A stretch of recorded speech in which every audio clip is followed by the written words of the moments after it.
नमस्कार दोस्तों, स्वागत है आपका अपना ही यूट्यूब चैनल टुडे एग्जाम पर। दोस्तों, जैसा कि कल था आपका 9 सितंबर 2024 और कल आपका एसएससी सीजीएल का एग्ज़ाम था। पहला और दूसरे पाली का तो एनालिसिस हमने करा दिया था, थर्ड शिफ्ट की एनालिसिस हमने नहीं कराया था। इसलिए नहीं कराया था, इसके कई सारे रीजन्स होते हैं, जैसे समय से क्वेश्चन न मिल पाना। दूसरी बात ये होती है कि रात बहुत हो गई रहती है तो मैं छोड़ देता हूँ, है ना, अगले दिन कराता हूँ। आपने पहले भी देखा होगा एनालिसिस की लास्ट शिफ्ट की अगर क्वेश्चन मिल जाए तो मैं अगले दिन करा देता हूँ। तो लेकर के आए हैं, देखिए क्या क्या क्वेश्चन पूछे गए थे। साथ ही साथ एक्स्ट्रा फैक्ट आपको ज़रूर कवर करना है। ये एक्स्ट्रा फैक्ट के लिए ही आप हमें शायद जानते हैं और ये एक्स्ट्रा फैक्ट आपको काफ़ी काम आएगा जी। नोट सिंगल एग्जाम, आपको जितने भी एग्जाम आप देंगे, है ना, उन सब में आपको क्वेश्चन हमारे एक्स्ट्रा फैक्ट से देखने को मिलेगा। चलिए शुरू करते हैं आज का ये क्लास। इससे पहले जो टुडे एग्जाम का ई बुक है, जो एसएससी के एग्जाम में अब क्या आता है नहीं आता है, कितना इफेक्टिव है, ये आपसे भी छुपा नहीं होगा। तो आप लोग लेना चाहते हैं, ये मोबाइल नंबर है, इस पर आपको व्हाट्सअप मैसेज करना है। एकमात्र ठिकाना है, ना तो मेरा कोई एप्लीकेशन है, ना कोई मेरा अदर नंबर है, एक ही नंबर है। इसी नंबर पे आपको व्हाट्सअप मैसेज करना है और डिस्क्रिप्शन में लिंक भी दिया गया है। लिंक क्लिक करके भी व्हाट्सएप के थ्रू कंटेंट को प्राप्त करनी है। चलिए शुरू करते हैं। पुरुषों की चैंपियन ट्रॉफी के पहले विजेता कौन थे, ये एक क्वेश्चन पूछे गए हैं। आंसर है इसका भारत। इसके अलावा जो पुरुषों के हॉकी चैंपियन ट्रॉफी हुई थी पहली बार, ये 2011 में कराई गई थी, तो इन्हें ध्यान रख लेंगे, है ना। पुरुष हॉकी वर्ल्ड कप के पहले विजेता कौन है, जो मेन वाला पुरुष हॉकी वर्ल्ड कप होता है जिसे हम FIH भी कहते हैं ना, तो ये जो है आपका 1971 में हुआ था और पाकिस्तान जीते थे पहले टूर्नामेंट को हॉकी वर्ल्ड कप में, ठीक है। भारत एकमात्र बार पुरुष हॉकी वर्ल्ड कप कब जीते हैं, तो भारत एकमात्र बार पुरुष हॉकी वर्ल्ड कप 1975 में जीते हैं। 1975 से आपको और क्या याद रखना है कि ODI मैच का जो वर्ल्ड कप है ना, 50-50 ओवर वाला, तो यहीं से स्टार्ट हुई थी, तो ये हम साथ में याद रख लेंगे। इनके अलावा अगर पूछे कि भाई पुरुष हॉकी वर्ल्ड कप में अब तक का सबसे सफल टीम कौन रहा है, तो अपना पाकू रहा है, पाकू, है ना। जैसे क्रिकेट ODI वर्ल्ड कप में सबसे सफल टीम ऑस्ट्रेलिया है, वैसे ही हॉकी पुरुष टीम में पाकू अपना सबसे सफल टीम है। इनके अलावा एकमात्र बार बता दिए 75 में भारत को पहला ओलंपिक गोल्ड जो है हॉकी खेल के अंदर ही मिला था, हॉकी खेल के अंदर 1928 में। अब बहुत सारे बच्चे हैं जिनको हिंदी पूरी तरीके से समझ में नहीं आती, इस बात को क्वेश्चन करते हैं कि सर आप कभी बोलते हैं पहला गोल्ड मिला था 1928 में, फिर लगे हाथ आप बोलते हैं पहला गोल्ड मिला था 2008 में। तो बेटा ये व्यक्तिगत रूप से मिला था अभिनव बिंद्रा साहब को शूटिंग खेल के अंदर, निशानेबाजी खेल के अंदर, है ना। ये आपका बीजिंग में ओलंपिक हुआ था। चूँकि हॉकी खेल कोई व्यक्तिगत खेल तो है नहीं, यह एक सामूहिक खेल है जिसमें 11 प्लेयर होते हैं, तो इसीलिए यह समूह के रूप में पहले 1928 में आया था। फिर अभिनव बिंद्रा साहब के द्वारा व्यक्तिगत रूप से 2008 में, है ना, पहला गोल्ड आया इंडिया के लिए। तो यहाँ पे क्लियर कर लेंगे, जो पहला गोल्ड 1928 में आया था ये एम्स्टर्डम ओलंपिक में हुआ था और इनके कप्तान थे जयपाल सिंह मुंडा। जयपाल सिंह मुंडा के नाम पे मैंने बता रखा है, झारखंड के अंदर स्टेडियम है ना। इनके अलावा एशियन महिला हॉकी चैंपियन ट्रॉफी 2023 के विजेता कौन है, एशियन महिला हॉकी चैंपियन ट्रॉफी 2023 के विजेता है आपका भारत। कौन है, भारत। जापान को हराकर, और यह मैच कहाँ पे, झारखंड में, यही जयपाल सिंह मुंडा में स्टेडियम में कराया गया था। तो यहाँ से चीज़ों को रिलेट कर लेंगे। मैं थोड़ा सा पानी चालू कर देता हूँ, 1 मिनट। हाँ, तो चलिए कहाँ थे हम थे भैया एशियन महिला हॉकी चैंपियन ट्रॉफी 2023 के विजेता कौन बने हैं, तो यह जापान को हरा के भारत ही बना है और यह भारत का सेकेंड आपका जो है ट्रॉफी है इस प्रकार की। अगर आपसे जैसे ये क्वेश्चन बेसिक पूछा गया है कि पुरुष एशियन हॉकी चैंपियन ट्रॉफी की पहला विजेता कौन थे, तो इंडिया। अगर आपको महिला एशियन हॉकी चैंपियन ट्रॉफी के पहला विजेता पूछते हैं तो इनका लगाइएगा आंसर कोरिया लगाइएगा, इनका आंसर कोरिया लगाइएगा। और ये 1 साल पहले हुआ था पुरुष वाले से, यानी 2010 में ही हो जाएगा यह खेल। ठीक है, यह खेल हो जाएगा आपका 2010 में। जैसे रिलेट करना कैसा सिखाए हैं, पुरुष वाला वर्ल्ड कप 75 में, 1975 में, और महिला वाला 2 साल पहले 1973 में, पुरुष वाला T20 2007 में, और महिला वाला T20 ठीक होकर 2 साल के बाद में 2009 में, है ना। तो ऐसे ही आप यहाँ पे याद रख लेंगे। पुरुष वाला जो हॉकी एशियाई चैंपियन ट्रॉफी था, ये एशियन कप था, माफ़ कीजिएगा, तो ये जो है आपका 2011 में पहला एडिशन हुआ था, जिनके विजेता इंडिया रहे थे पाकू को हरा के। ठीक है, और यहाँ पे महिला एशियन हॉकी चैंपियन ट्रॉफी 2010 में स्टार्ट होती है, पहला विजेता कोरिया रहता है। और अभी जो लेटेस्ट वाला हुआ है, ये विजेता भारत है, झारखंड में हुआ था जापान को हरा के। और ये बाइनियल गेम है, मतलब 2 साल में एक बार कराए जाने वाली गेम है। ठीक है भाई। आईसीसी अंडर 90 T20 महिला वर्ल्ड कप 2023, जो ये फर्स्ट एडिशन भी है, इसीलिए यह क्वेश्चन कम से कम 3 साल तक पुराना नहीं होगा, है ना। तो ये जो फर्स्ट एडिशन है, इनके विजेता है इंडिया, किसे हराकर, इंग्लैंड को हरा के। और ये वेन्यू कहाँ था जहाँ पे ये टूर्नामेंट करवाई गई, तो साउथ अफ्रीका में। देखिए बच्चे कंफ्यूज नहीं होना है, जो T20 आपका मेन फॉर्मेट का वर्ल्ड कप है वुमेन वाली, ये भी कराया गया था साउथ अफ्रीका के अंदर ही, लेकिन यहाँ पे विजेता रहे थे ऑस्ट्रेलिया। ठीक है, और उप विजेता रहे थे मेजबान साउथ अफ्रीका। ठीक है, तो ये एक मेन फॉर्मेट वाली है, ये है अंडर 19 फॉर्मेट वाली। अंडर 19 फॉर्मेट वाली का कहने का मतलब है कि जिसका एज फैक्टर 19 वर्ष या उससे कम है। इसमें भारतीय दल के कप्तान कौन थे, शेफाली वर्मा, लेकिन इसके कुछ अपवाद भी होते हैं, है ना। चलते हैं आगे। महिला जूनियर एशिया कप 2023 के विजेता। अब यहाँ पे महिला जूनियर एशिया कप की बात हो रही है, ये भी हॉकी खेल के ही बात हो रही है। मतलब यहाँ पे मैंने सारे के सारे लगभग जो भी आपका इस प्रकार का कप है, जूनियर एशिया वाला कप, सब हॉकी के लिए है। तो इसके विजेता 2023 में कोरिया, है ना, कोरिया को हरा के भारत जीता है महिला जूनियर वाला। ठीक है, तो ये भी ध्यान आपको रखेंगे।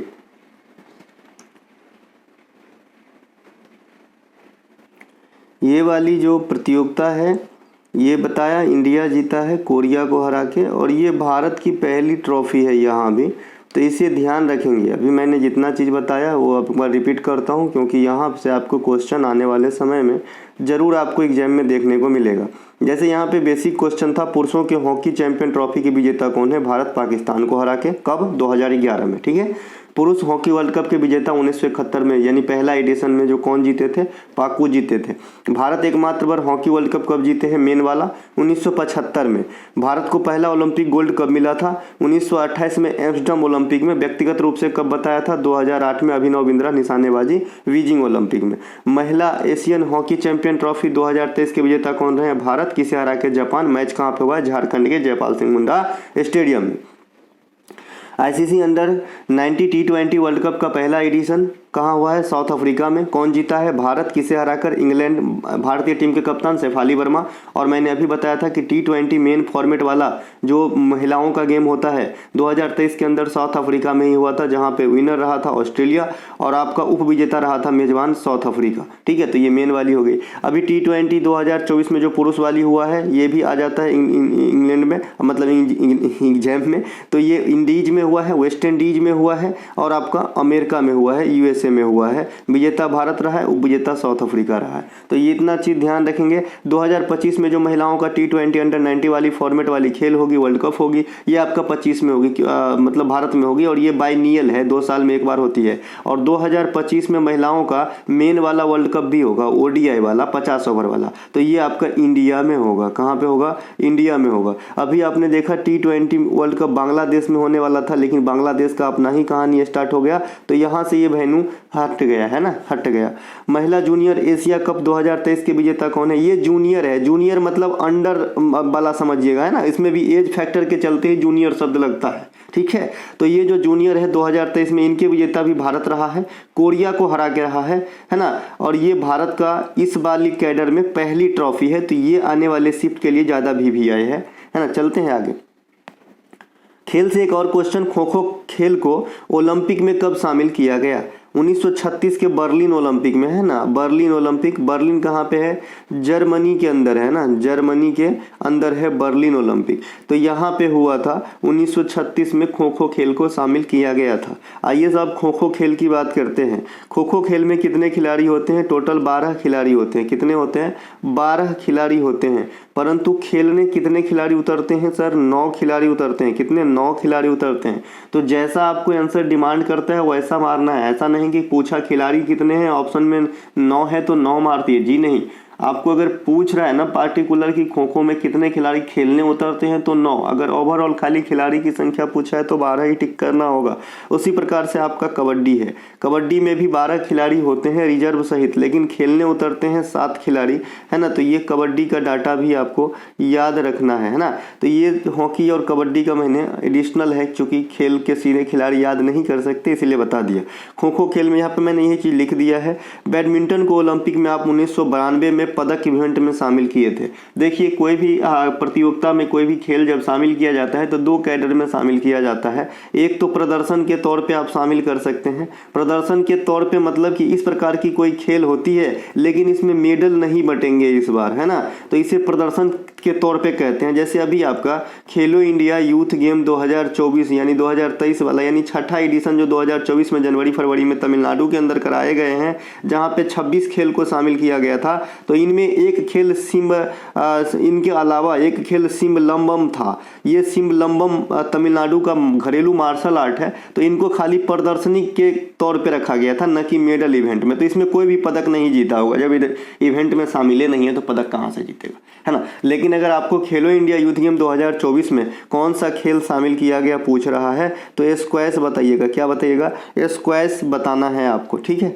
इनके अलावा टेबल टेनिस को वर्ष 1988 में ओलंपिक में शामिल किया गया था। टेबल टेनिस के सर्वश्रेष्ठ खिलाड़ी इंडिया का मनिका बत्रा है, इन्हें ध्यान रखेंगे। इनके अलावा टेबल टेनिस में लंबाई चौड़ाई तो याद है ना दादा, 2.74 और चौड़ाई कितना है? 1.525 मीटर, ये लंबाई और चौड़ाई है। टेबल टेनिस में गेंद की वजन कितनी है? 2.6 से 2.7 ग्राम तक, मतलब इस प्रकार से 2.6 से 2.7, है ना। तो ये ध्यान रख लेंगे।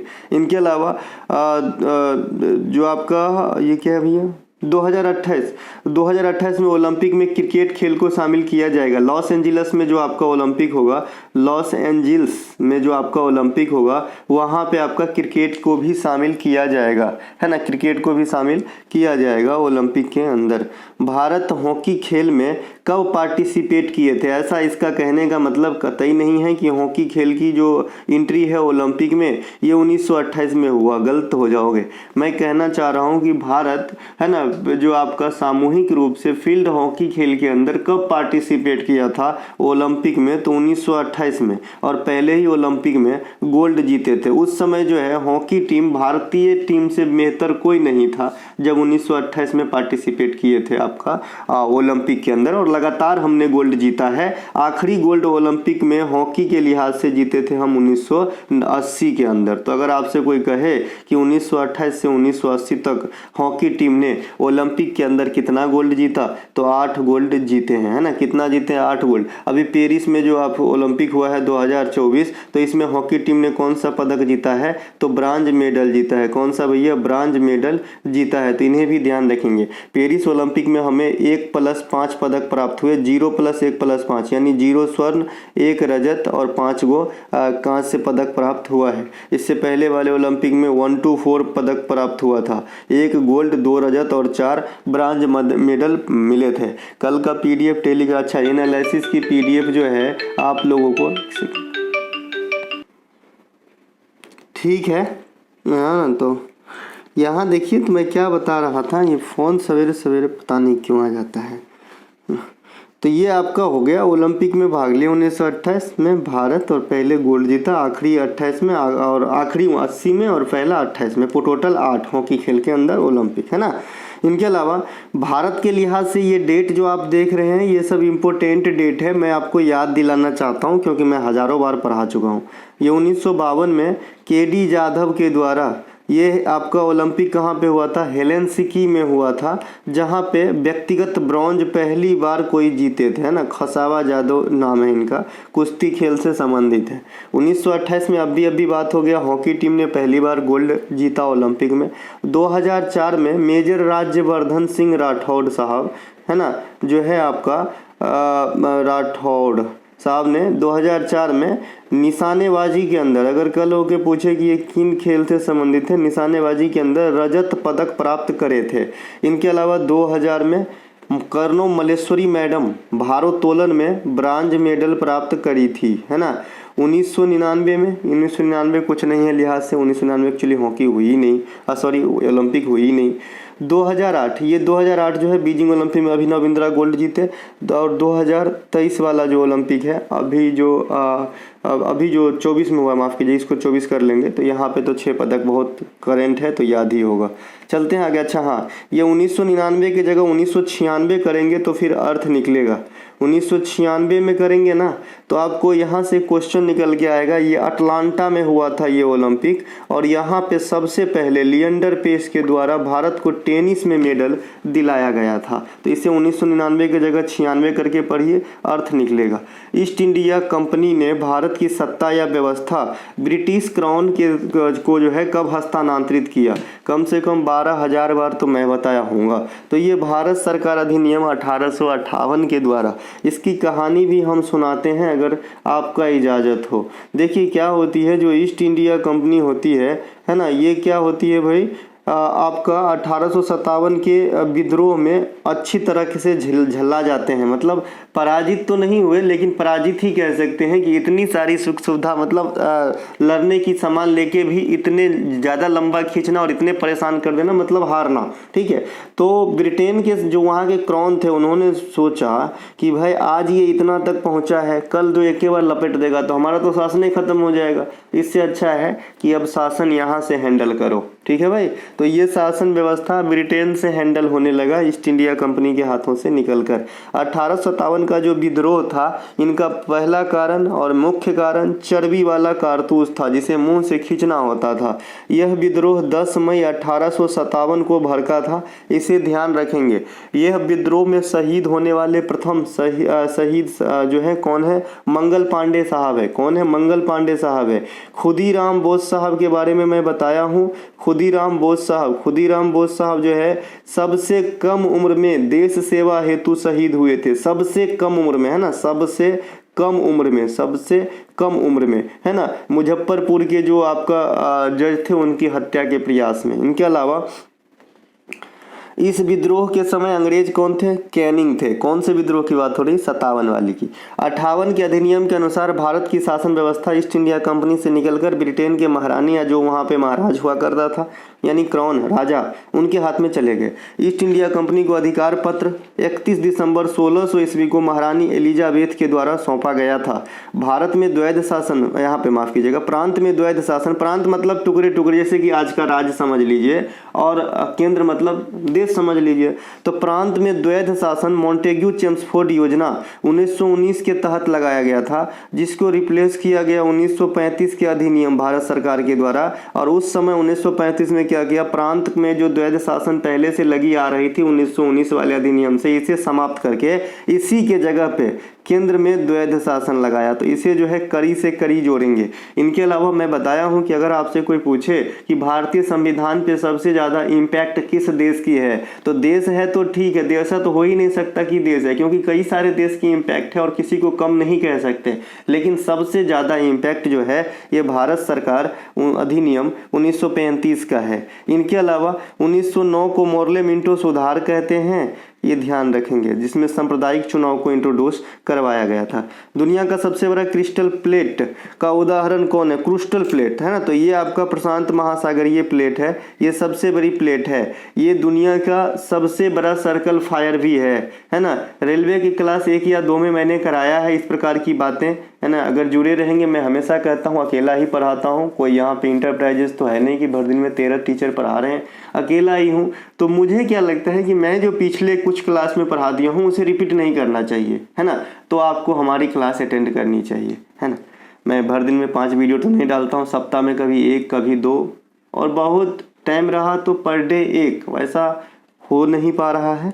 इनके अलावा दुनिया की सबसे बड़ी डेल्टा सुंदरबन डेल्टा है, जिन्हें गंगा ब्रह्मपुत्र डेल्टा कहते हैं। यहाँ पे जो वन होते हैं मैंग्रोव वाली होती है। भारत के पश्चिम बंगाल के साथ साथ बांग्लादेश तक फैली हुई है, तो इन्हें भी आपको ध्यान रखना है। इनके अलावा प्रशांत महासागर की पेटी को सर्कल ऑफ फायर कहते हैं, है ना, सर्कल ऑफ फायर या अग्नि विलय कहते हैं, हिंदी में अग्नि विलय, है ना। इनके अलावा दुनिया की सबसे बड़ी महासागर आपकी प्रशांत महासागर भी है, साथ ही गहरी भी, है ना। गहरी और बड़ी कौन है? प्रशांत महासागर है। ये दूसरा कहेगा तो अटलांटिक महासागर होगा। 2 नंबर पे सबसे विस्तृत महासागर अटलांटिक है, 3 नंबर पे हिंद महासागर है, 4 नंबर पे अंटार्कटिक है और लास्ट में आर्कटिक हो जाएगा। इनके अलावा मरियाना खाई जो इस धरातल पे दुनिया में सबसे गहराई वाला खाई है, ट्रेंच है, ये कहाँ पे है? प्रशांत महासागर में है। कितनी रहेंगी इनकी गहराई? तो माउंट एवरेस्ट से लगभग 1.5 गुना, है ना, 11,033 मीटर बताते हैं, कहीं कहीं 11,025 मीटर भी बताते हैं। तो आपको एग्जैक्ट आंकड़ा नहीं, 11,000 से एभव याद रखना है। मीटर है ये, किलोमीटर नहीं है। किलोमीटर होता तो फिर अलग ही बात होती। इसके अलावा प्रशांत महासागर में जल राशि की गर्म होने की जो घटना होती है अल नीनो होती है, और जो ठंडा होने की घटना होती है इसे ला नीनो बोलते हैं। क्या बोलते हैं? ला नीनो। अल नीनो में क्या होती है? सतही दाब क्या हो जाती है सर? कम हो जाती है। और ला नीनो में सतही दाब क्या होती है? बढ़ जाती है। यहाँ से क्वेश्चन आपके एग्जाम में आते हैं अच्छे खासे। चक्रवात में भी क्या होता है दर सर? दाब निम्न हो जाती है, कम हो जाती है। प्रति चक्रवात में क्या होती है? प्रति चक्रवात में दाब बढ़ जाती है। तो यहाँ से दाब को रिलेट करके 3-4 क्वेश्चन। इनके अलावा भारत में प्लेट टेक्टोनिक से निर्मित कौन सा झील है? बुलर झील। ये बुलर झील कहाँ पे है? J&K में है, और ये इंडिया में ताज़ा पानी की सबसे फेमस झील है, बुलर झील। इनके अलावा नृत्यग्राम डांस एकेडमी कहाँ पर स्थित है? नृत्यग्राम डांस एकेडमी जो है ना, ये आपका कर्नाटक राज्य में स्थित है। नृत्यग्राम डांस एकेडमी की शुरुआत प्रतिमा गौरी के द्वारा, प्रतिमा गौरी, है ना, प्रतिमा गौरी जो है ओडिसी नृत्यांगना थी, इनके द्वारा एस्टेब्लिश किया गया, जो कर्नाटक राज्य में स्थित है। इनके अलावा, है ना, नाट्यालय, है ना, नर्तनालय कहिए या नाट्यालय कहिए, नर्तनालय कहते हैं, है ना। नर्तनालय वाला जो है ये आपका कहाँ पे है? मणिपुर के अंदर है। गुरु बिपिन सिंह जो मणिपुर के फेमस गुरु हुए, उनके द्वारा एस्टेब्लिश किया गया था। इनके अलावा राधा रेड्डी और राजा रेड्डी के द्वारा कुचिपुड़ी नृत्य से ये दोनों जो है जुड़े हुए हैं, रेड्डी फैमिली जुड़े रहते हैं। नाट्य तरंगिणी संस्थान की स्थापना नई दिल्ली में 1976 में करी गई थी। Mrinalini Sarabhai Darpana academy of performing arts Ahmedabad में एस्टेब्लिश किए थे 1949 में। Yamini Krishnamurthy Yamini school of dance ये जो है आपका, और 1990 दिल्ली में किए थे। गुरु केलुचरण महापात्रा उड़ीसा के भुवनेश्वर में सृजन नामक संस्था 1993 में बसाए थे। डॉक्टर कनक रेले नालंदा नृत्य अनुसंधान केंद्र महाराष्ट्र में 1966 में बसाए थे। कथक नृत्य संगीत से जुड़ा हुआ जो संस्था है वो कहाँ पे है भैया? दिल्ली के अंदर है, और इसकी एस्टेब्लिशमेंट 1964 में होती है। ये कोई सिंगल पर्सन नहीं कह सकते आप इसमें। इनके अलावा उत्तर प्रदेश की निवासी तथा कला के क्षेत्र में उनके योगदान के लिए भारत सरकार के द्वारा 2022 में पद्मश्री से सम्मानित किया गया। वो कौन है? अजीता श्रीवास्तव। एक्चुअली अजीता श्रीवास्तव, है ना, कजरी के क्षेत्र में इन्हें भारत सरकार के द्वारा 22 के लिए पद्मश्री दिया गया था। वर्ष 2023 के लिए उषा बारले मैडम को दिया गया, जो छत्तीसगढ़ की लोक गायन पंडवानी से जुड़ी हुई है। पंडवानी पांडवों, है ना, इससे जुड़ा हुआ है। इनके अलावा पद्मश्री अवार्ड से सम्मानित किया गया 2023 में उषा बारले मैडम को, तो इन्हें ध्यान रखेंगे, ये लेटेस्ट वाली है। इनके अलावा राम सहाय पांडे जी को राय नृत्य, मटकी नृत्य, बैगा नृत्य, जवारा नृत्य, है ना, फूलपति नृत्य, ग्रीटा नृत्य, ये सब तो जानते होंगे ना। भगोरिया नृत्य ये कहाँ होता है? मध्य प्रदेश में होता है।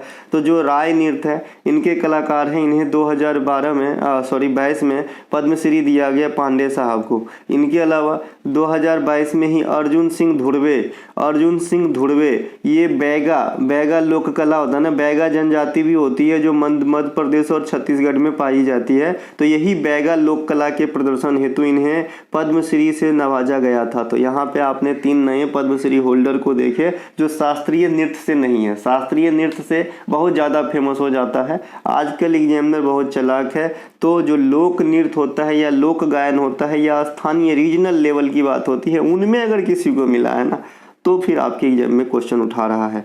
नाचा कलाकार डोमार सिंह कुंवर, ये डोमार राउत नाचा है ना, सैला कर्मा, ये कहाँ के हैं? तो ये हो जाएंगे छत्तीसगढ़ के। तो ये छत्तीसगढ़ के नाच हो जाएंगे नाचा। तो इनमें जो है डोमार सिंह कुंवर को 2023 में पद्मश्री अवार्ड से सम्मानित किया गया है। नालनी कमालनी अस्थाना को 2022 में पद्मश्री से सम्मानित किया गया है, कथक नृत्य से संबंधित है। आर मुथु कनमल 2022 में भरतनाट्यम के लिए जो है ना पद्मश्री से सम्मानित किया गया है। एक आप याद रखिएगा रानी मचिहा को जो है उन्नामट इस प्रकार से एक नृत्य का नाम है, कला का नाम है उन्नामट, है ना। तो इनमें इनको पद्मश्री लेटेस्ट मिला है, इन्हें भी ध्यान रखना है आपको, है ना। इनके अलावा इनको 23 में मिला था।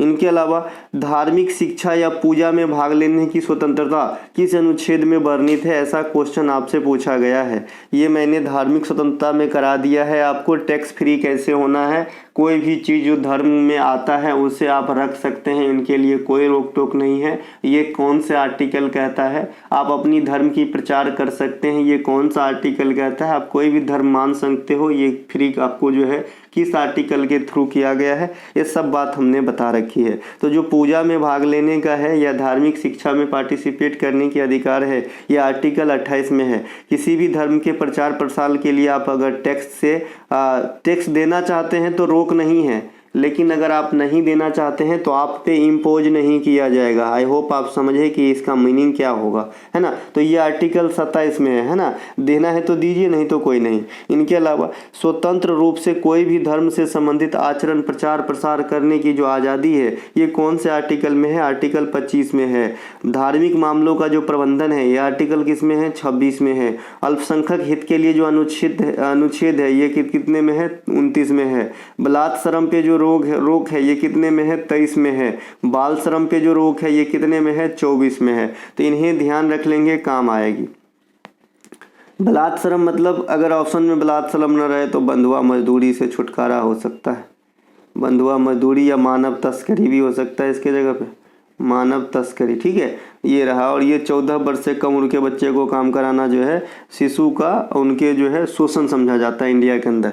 अनुच्छेद 20-21 किसी भी परिस्थिति में नहीं बदलता, पहले भी बता चुका हूँ। क्यों नहीं बदलता है सर, क्योंकि ये जो है आपका निजता का अधिकार है, और 20 जो है आपका सजा आदि के मामले में छूट है ना। और 21 आपका निजता, प्राण एवं दैहिक स्वतंत्रता का अधिकार है। तो जिंदगी जीना किसी भी सूरत में जो है बैन नहीं किया जा सकता।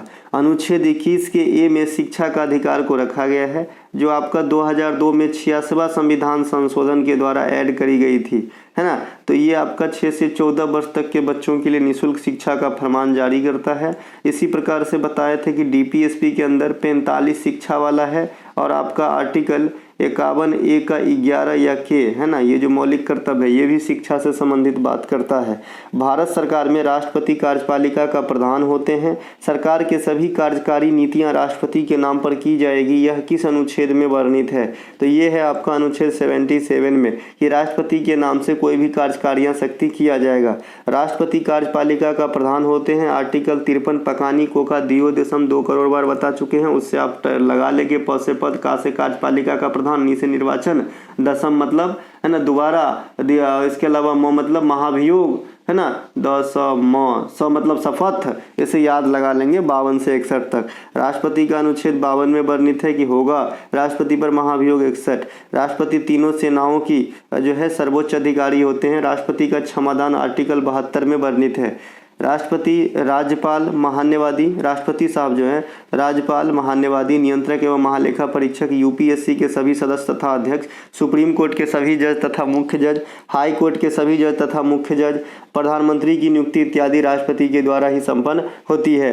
अनुच्छेद 76 महान्यवादी से संबंधित है। अनुच्छेद 74 और 75 मंत्री परिषद से संबंधित है। अनुच्छेद 79 संसद से संबंधित है। अनुच्छेद 80 राज्यसभा से संबंधित है। अनुच्छेद 81 लोकसभा से संबंधित है। अनुच्छेद 85 राष्ट्रपति को यह पावर है कि समय से पूर्व भी लोकसभा को भंग कर सकते हैं, या आर्टिकल 85 इस्तेमाल करते हैं। इनके अलावा अनुच्छेद 78 के अनुसार प्रधानमंत्री राष्ट्रपति को मंत्री परिषद के द्वारा लिए गए नए निर्णय की सूचना किन्हें देंगे? प्रेसिडेंट साहब को देंगे। तो ये ध्यान रखना, ये भी एक इम्पोर्टेंट होंगे आने वाले समय में, क्योंकि ये इसकी जाल थोड़ा बड़ा है, जैसे कि यहाँ पे बड़ा लैंग्वेज में पूछा है। अगर आपसे पूछे कि मंत्री परिषद के द्वारा लिए गए नए निर्णय की सूचना प्रधानमंत्री राष्ट्रपति को देते हैं, किस आर्टिकल के अनुसार? तो 78 के अनुसार। इनके अलावा संघ की कार्यकारी शक्ति के विस्तार के बारे में उपबंध अगर आपको कहेगा तो 73 में है। लेकिन संघ की जो कार्यपालिका का प्रधान कौन होता है? प्रेसिडेंट होता है। लेकिन वास्तविक प्रधान कह देगा तो पीएम आंसर करना पड़ेगा।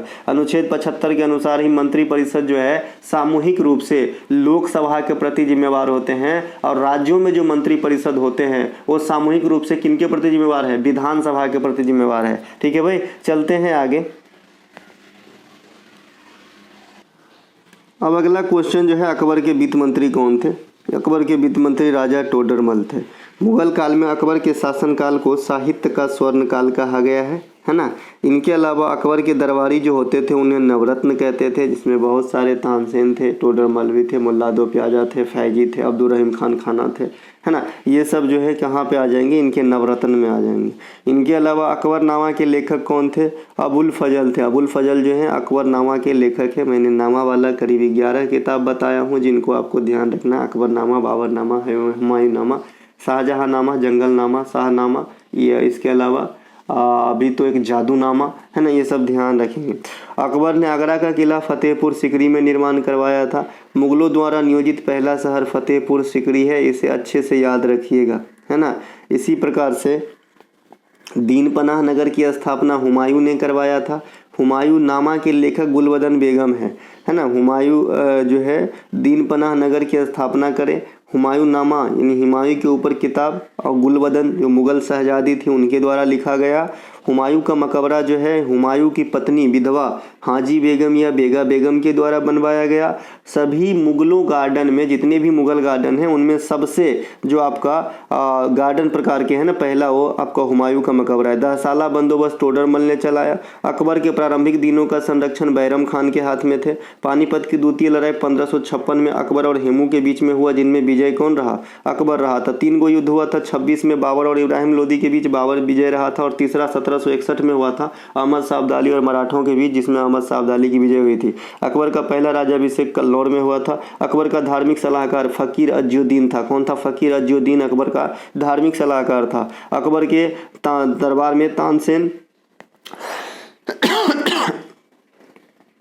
प्रमुख संगीतकार हुआ करते थे, जो हिंदुस्तानी शास्त्रीय संगीत से जुड़े हुए थे। तानसेन सम्मान मध्य प्रदेश की सरकार के द्वारा दिया जाता है। 2023 में पंडित गणपति भट्ट को दिया गया है, जो शास्त्रीय संगीत के कलाकार हैं। भारत में रेलवे लाइन की कुल लंबाई पूछा गया था, तो 68 के। अगर स्टेशन पूछता है ना, तो स्टेशन जो है आप लगा देंगे 8000 से ऊपर वाला ऑप्शन, है ना। स्टेशन में 8000 से ऊपर वाला ऑप्शन लगा देंगे।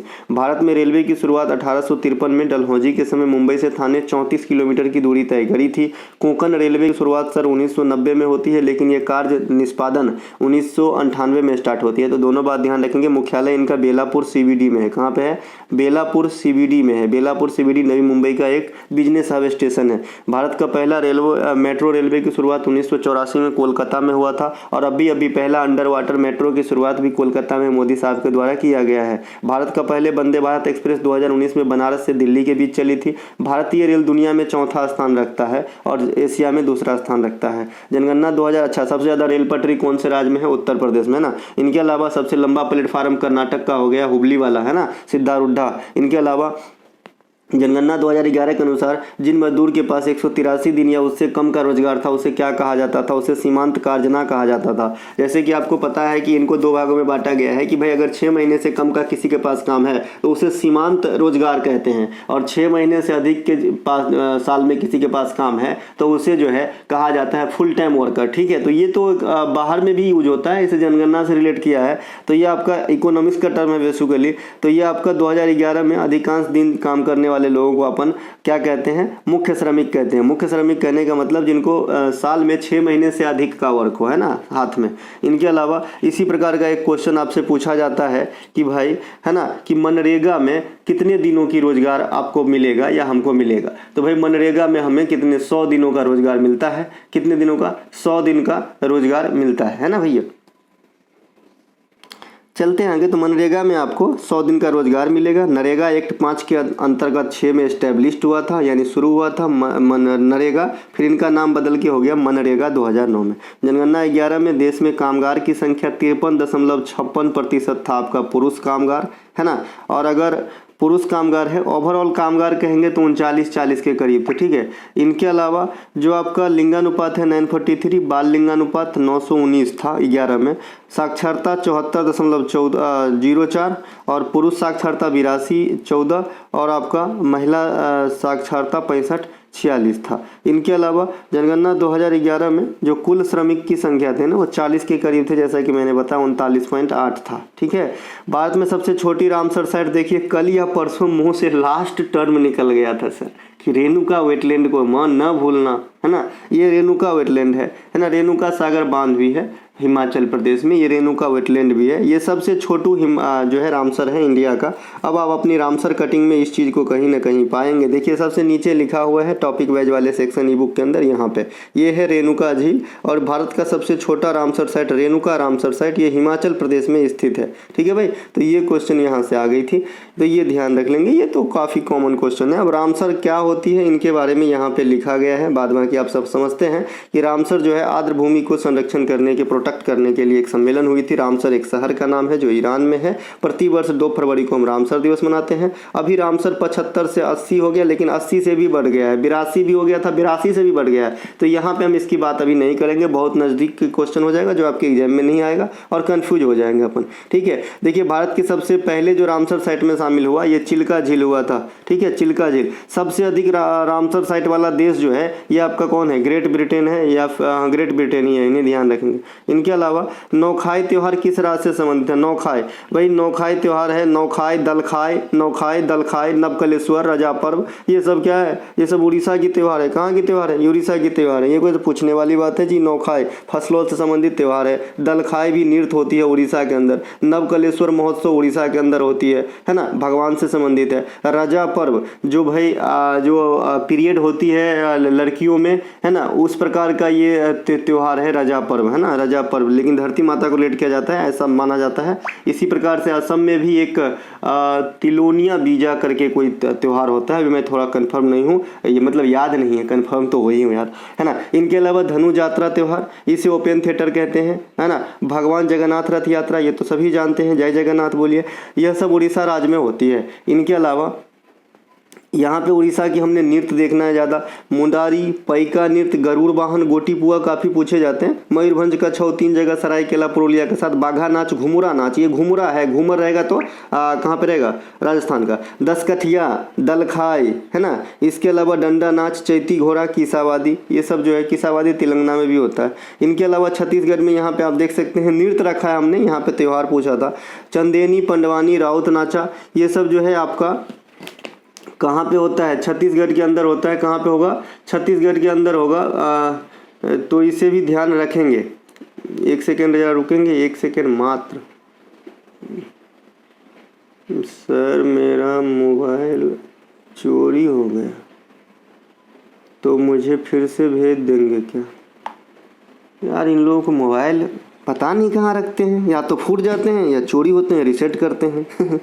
ठीक है भाई, ये हो गया। अरुणाचल प्रदेश बुइया लोक नृत्य, चलो नृत्य, बरदोछम, है ना, बांचो, पानुंग, पोपीर, मुखौटा, ये सब अरुणाचल प्रदेश के अंदर है। इनके अलावा माइटोकॉन्ड्रिया के बारे में कुछ क्वेश्चन आया था लेकिन क्वेश्चन क्लियर ना हो, तो भैया माइटोकॉन्ड्रिया को सेल का पावर हाउस कहते हैं। माइटोकॉन्ड्रिया में जो लिक्विड भरे होते हैं, रेलवे क्लास 3 देखिएगा। स्टॉर्म कहते हैं, स्टॉर्मा में एक गोलाकार संरचना होता है। सबसे पहले माइटोकॉन्ड्रिया इस प्रकार का खुरदुरा होता है, इस प्रकार से कटे हुए रहते हैं, मैं बना नहीं पाऊंगा, है ना। तो इसमें गोलाकार संरचना जो होता है उसे थाइग्लोक्लाइड कहते हैं, और यही थाइग्लोक्लाइड जो है यहाँ पे आपका क्लोरोफिल का निर्माण होता है ना, क्लोरोफिल का निर्माण होता है। ये क्लोरोफिल क्या काम करते हैं बाद में आपको पता है, ये प्रकाश संश्लेषण करते हैं इनके मदद से, क्योंकि क्लोरोफिल जिसमें नहीं है वो पौधा नहीं है ना। जैसे कवक है, दिखने में पौधा के जैसा, लेकिन उनमें क्लोरोफिल नहीं होता है।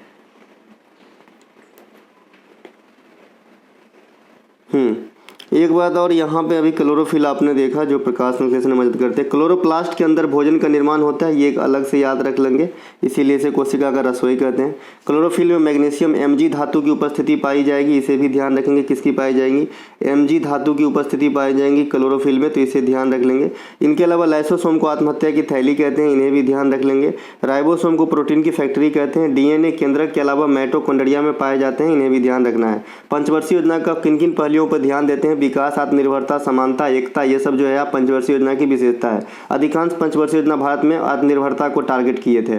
इनके अलावा भारत में निवासियों के जीवन स्तर में सुधार के लिए उच्च विकास दर सुनिश्चित करना, आर्थिक स्थिरता प्राप्त करना, आत्मनिर्भरता व्यवस्था के लिए अर्थव्यवस्था के आधुनिकीकरण इत्यादि जो है पंचवर्षीय योजना की लक्ष्य होनी चाहिए। भारत में 12 पंचवर्षीय योजना बना था, जिनमें अंतिम 12 से 17 था। पहला 51 से 56 हैराल्ड डोमर, दूसरा PC महालनोबिस 56 से 61, तीसरा 61 से 66, चौथा 69 से 74। 3 साल की जो बीच में गैप है उसे योजना अवकाश कहते हैं, ठीक है। इनके अलावा चटगांव शस्त्रागार पर जो है छापा कब पड़ा था? तो चटगांव शस्त्रागार पे जो है छापा जो है आपका 1930 में पड़ा था। ये आपका सूर्य सेन के द्वारा हुआ था और ये बांग्लादेश में चटगांव। इनके अलावा जो है काकोरी ट्रेन एक्शन 25 में हुआ था। हिंदुस्तान सोशलिस्ट रिपब्लिक एसोसिएशन हसरा की स्थापना 1928 दिल्ली भगत सिंह साहब के द्वारा। जालियांवाला बाग हत्याकांड 1919 में। ब्लैक होल की घटना कहाँ पे? कोलकाता में। ताना भगत आंदोलन 1914 में। मोपला विद्रोह 1921 केरला में। तो ये सब आपको ध्यान रखना है। माइक्रो फाइनेंस में जो NBFC है, नॉन बैंकिंग फाइनेंशियल कंपनी, तो ये वाला जो MFI में ही एक प्रकार का कैडर है। तो इसकी समिति कौन सी थी? मालेगांव समिति। मालेगांव समिति 2010 में रिजर्व बैंक ऑफ इंडिया के द्वारा स्थापित किया गया था। सुरेश तेंदुलकर समिति जो गरीबी रेखा से संबंधित है, 2005 में अपॉइंट हुए, 2009 में रिपोर्ट सौंपा। बैंकिंग टेस्ट संरचना के लिए राजा चिलैया समिति का गठन 1991 में किया गया था। लोढ़ा समिति ये क्रिकेट में सुधार लाने के लिए था। लोढ़ा बहुत बड़े बिल्डर है भाई महाराष्ट्र वगैरह में, हमको लगता है दूसरे जगह भी होंगे।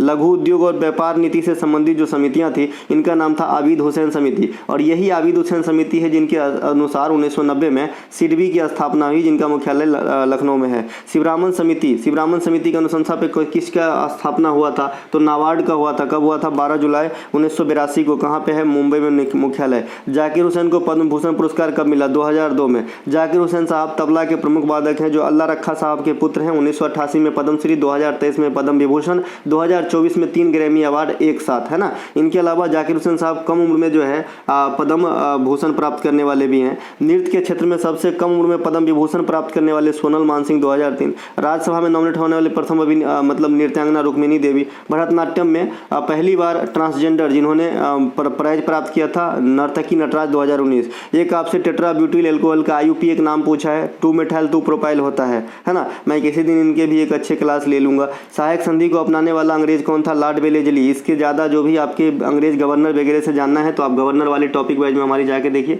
आपको सब मिल जाएगा। हम मिलेंगे अगले वीडियो में, तब तक के लिए जय हिंद। जिनको भी कंटेंट चाहिए डिस्क्रिप्शन में लिंक है, आप लिंक क्लिक करके ले सकते हैं। एनालिसिस का PDF निःशुल्क होता है जो आपको टेलीग्राम पे रात को 11-12 बजे मिल जाती है ना। तो एनालिसिस की PDF के लिए कोई भी व्हाट्सअप मैसेज ना करें, आप लोगों से विनती।